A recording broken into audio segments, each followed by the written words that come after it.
Warriors fight to stay in the groove, whether it's our calling and fighting to stay in our purpose so that we can make the best run possible on this earth while we still can.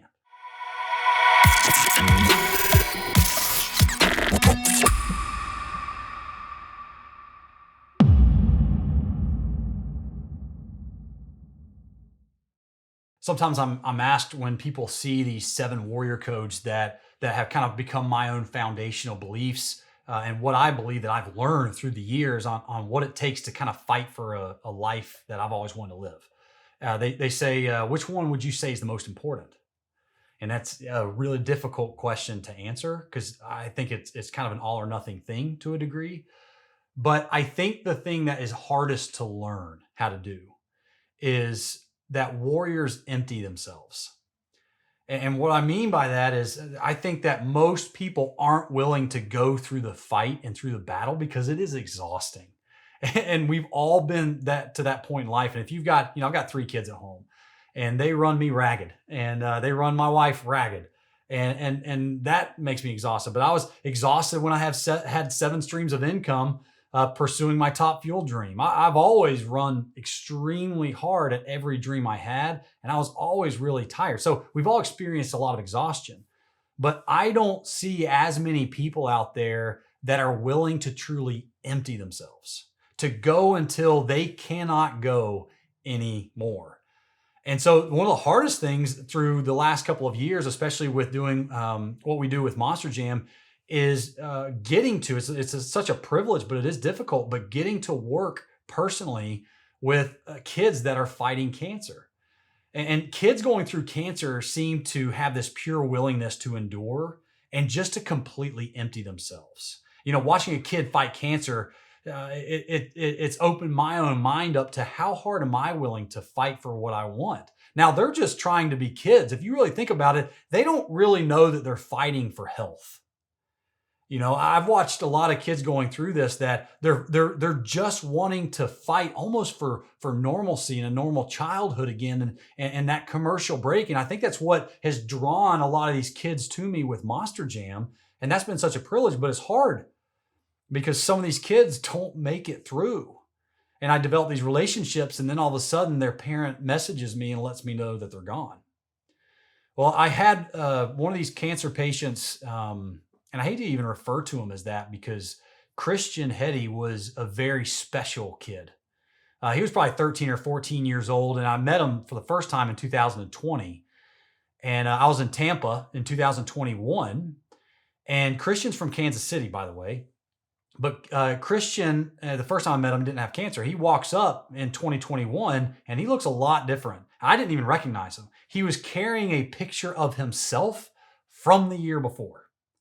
And he said, "Hey man, I met you last year, but I'm kind of going through some stuff right now, but I wanted you to remember the first time we met." And sure enough, that day when I met him, he was bald because he had been going through treatment, and he had a tumor around a major artery in his neck. And that meant that surgery was out of the equation, out of the question for the doctors. And so he was always doing all these trial treatments, and he went through a lot. And he just loved cool shoes. I mean, he had the coolest shoes of anyone that I saw out there at the event that day. And I think they were white and purple Jordans that he had bought because he was trying to show support for my team because we had our truck colors were black and purple. Loved the Kansas City Chiefs. And but that kid loved Monster Jam, and he supported me and through so much and of those years of treatment.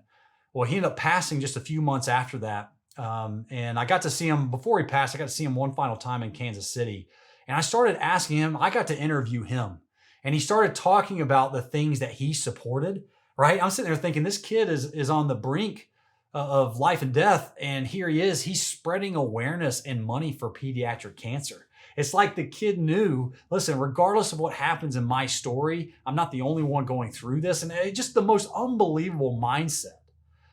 And so it's getting to work with kids like Christian, with guys like Christian, with men and women that are going through that stuff. It's shown me 3 main traits that apply to everyone's life, regardless of the circumstances. Number 1 is to find your faucet. I believe that people aren't willing to empty themselves when they don't know how they're going to fill themselves back up.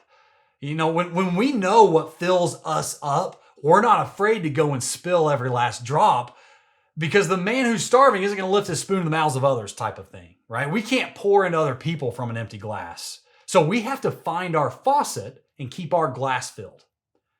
Number two, we have to focus on the next step. So think about a marathon runner. They plan out every mile, time, splits, things like that. But he has to think about his next step, putting one foot in front of the next when his legs get tired. So he doesn't become overwhelmed by the task still to be completed. He can't think about the next 8 miles when he feels like his legs are about to die. Okay. So when we're exhausted, I think we tend to lose focus of the little things, and kind of our grip on progress seems to loosen a bit in that moment.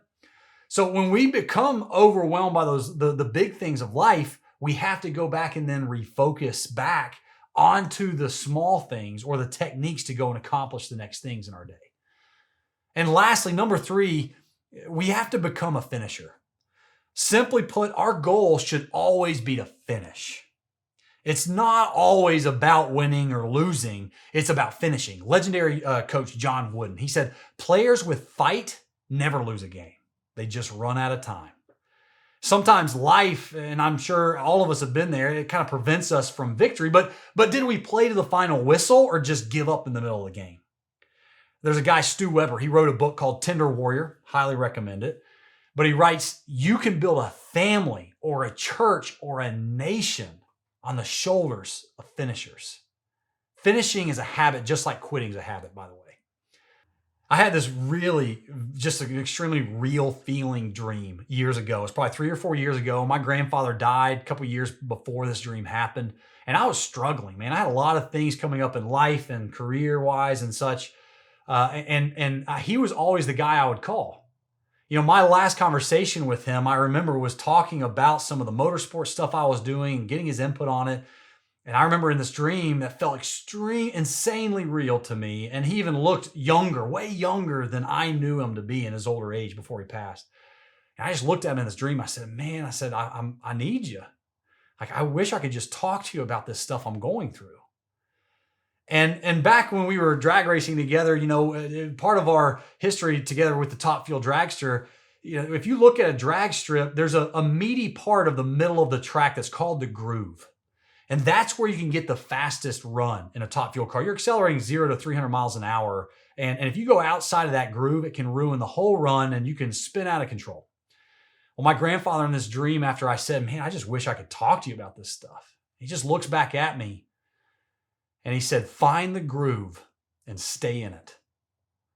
And I've taken that. So, believe what you will about dreams. But to me, I needed that advice in that moment. And what he was saying was, find the right part of what you're doing that you believe in, your vision and what you know to be true, and stay in it. Stay in the throttle. Don't lift.